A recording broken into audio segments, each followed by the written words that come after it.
This is the today's Outlook for me. অনেক কাজ ছিল, অনেক কাজগুলা শেষ করলাম।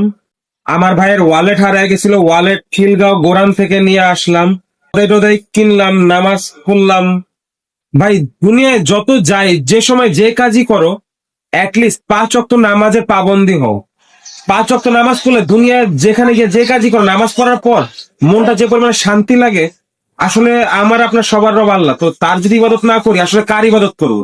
অবভিয়াসলি কাউরি না। প্লিজ যাই করেন নাই করেন, অ্যাটলিস্ট 5 ওয়াক্ত নামাজের পাবন্দি রাখেন। মাত্র জোহর আদায় করলাম, সো